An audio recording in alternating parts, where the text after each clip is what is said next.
13 children were held in a house of horrors by abusive parents under cruel conditions for years. Somehow, no one ever reported the family until one of the kids escaped and called the police. Welcome back to What's Trending. I'm Martini Bierman. Police in Paris, California have revealed the horrible torture inflicted by David and Louise Turpin on their 13 children. The children were chained to furniture in their own bedroom, soaked with their own urine and feces. They were fed only one rationed meal a day and were given 2 showers a year. The children, who range in age from 2 to 29, were rescued Sunday after their brave 17-year-old sister climbed through a window of the house to call 911. The parents, David and Louise Turpin, were arrested inside the home once the police arrived. And according to reports, they were completely stunned as to why the police were even there in the first place. On Thursday, David and Louise were charged with 12 counts of torture, and David was also charged with a lewd act on a child by force or fear of duress. The Riverside County District Attorney described their crimes as severe emotional, physical abuse and depraved. The Turpins each pleaded not guilty on all accounts, but if convicted, they will spend their life in prison. And I seriously hope that they get everything that's coming their way from every single person inside that jail. The judge set bail at $12 million for each defendant, with their next court date on February 23rd. When the children were found by police, they were all literally lying in feces.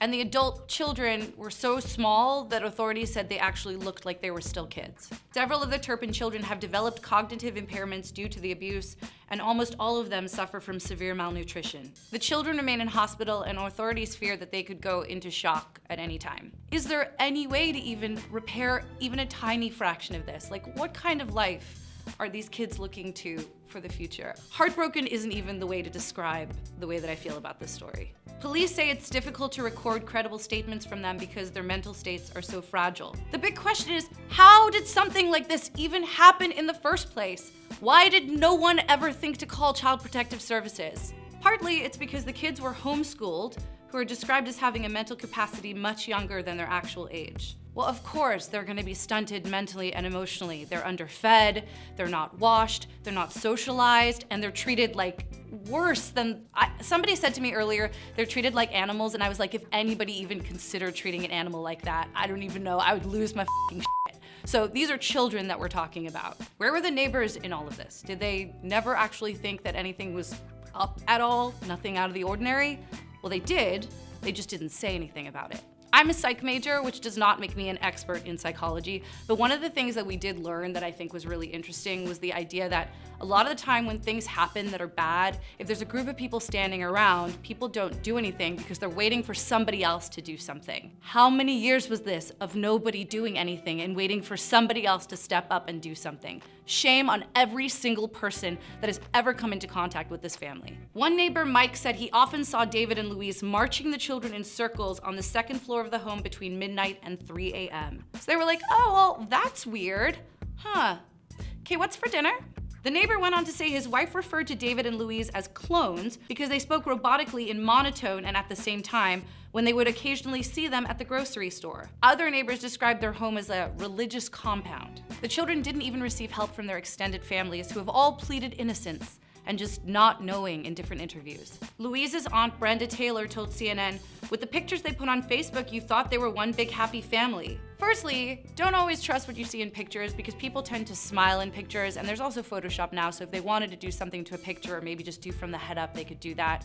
And secondly, I mean, it's bad enough that these people weren't even present in the kids' lives. Don't at some point you say like, hey, I'm a grandmother or I'm an aunt. Why am I not getting to see those kids when like I potentially live close enough to them to see them, or I could fly out, I'd be willing to see them. Why am I being told that I can't see them? And like now, after many years, other family members are starting to realize, there were some signs along the way. Like, I don't know, one of Louise's sisters said that like, oh, Uncle David used to watch me shower when I was little. She said, quote, if I was to get in the shower, he would come in while I was there and watch me. It was a joke. He never touched me or anything. I was young. I was scared. I was in Texas where I knew nobody. I was treated like one of the kids. I had rules. There were other clues too, including signs of torture at the family's previous residence in Texas. The new owners of those properties have also come forward to share disturbing photographs of scratch marks, stained carpets, and closets that had been converted into cages. Clear signs of abuse left behind at the former homes of David and Louise in Fort Worth and Rio Vista.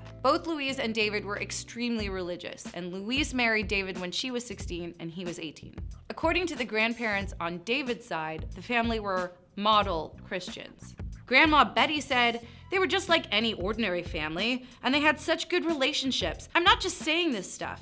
These kids, we were amazed. They were sweetie this and sweetie that to each other. It's hard to believe all of this. Over the years, the Lord knows what happened. They all looked to me well-adjusted. They weren't skinny or nothing. They were joyous to see us. And if the see something, say something idea ever needed its moment, it's right now, because these kids' lives could have been changed with just one phone call at any point over the past 20-something years. What do you think of these parents? What kind of punishment do they deserve? What do you think they're gonna get? And do you think that there's any chance that these kids will actually be able to build themselves a normal future going forward? For more trends, head to whatstrending.com.